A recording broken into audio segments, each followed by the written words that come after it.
Hey, what's up everyone? Welcome back to Crown Stag voiceover. My name is Neil Glasgow. So in today's video, what I want to talk to you about is double submissions for the same audition that you might see on various platforms. Should you do it, or is it something that you should absolutely avoid? Find out in my upcoming video, and you can definitely tell what my opinion's going to be.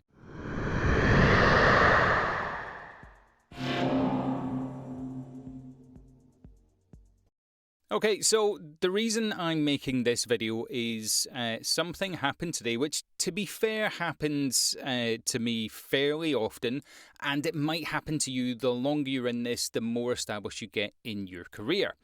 Now, an audition came in to me today. The first time I got it was late last night, and I can't tell you what it is because I had to sign an NDA to do it, but chances are you might have seen this audition because it went everywhere.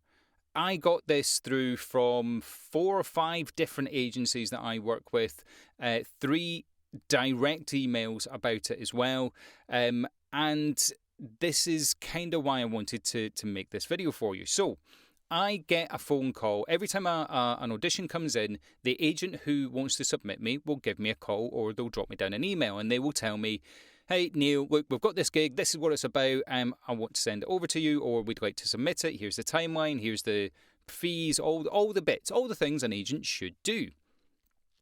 But the problem I have is that sometimes I get that audition through from one agent hours, if not sometimes days, before I get it through from another agent. And I have had multiple conversations with various agents, and, you know, there's no bad way to look at this, but they will say, oh, no harm in submitting through me as well, because ultimately they want to have the best chance of having their represented clients book work. The more of their clients book work, the better it looks for them. It's a whole holistic thing.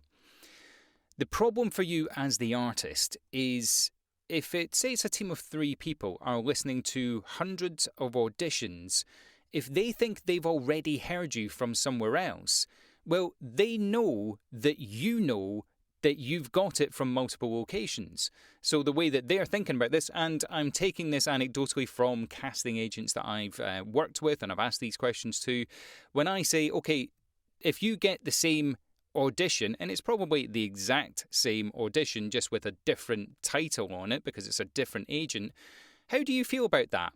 And every single one of them told me, we bleeping hate it. And all it does is actually irritate the people that you're trying to impress. And if you were on a shortlist, well, you might get knocked off that shortlist.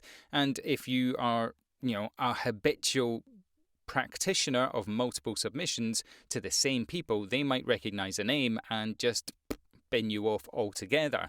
I'm not saying it's fair, I'm saying it could happen.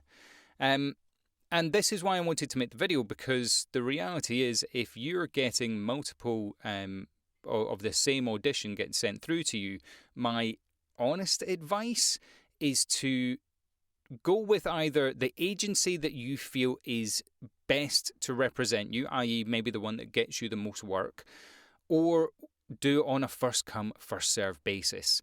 If people want to work with you, again, you can go through all these agencies, or you can go direct and do the bits that you need to do, but I would really recommend that you avoid irritating the potential casting agents that you want to impress. And that's it. That's the very, very short video this week, because this came through and I've had 3 phone calls so far with agents saying, hey, why not just? And it's a horrible conversation to have with them, to just be, look, sorry, someone else beat you to the punch. And you want that agency to keep coming back to you. They don't want to get sick of you. It's a difficult balance to have, but ultimately you need to do what is best for you to make sure that the people that are going to hire you don't get annoyed by you. If you like this very short bit of advice, drop me a like and subscribe, and please do share the channel with anyone you know who's interested in VO or are getting into VO. I've had a lot of uptake lately of people saying that they're brand new, they've found the channel, they're really interested in it, so please share it around. That's what this is for, to really just be a resource for you guys. And remember, you can be a voiceover artist, and please think about double submissions and whether you should be doing them. I'll see you in the next video.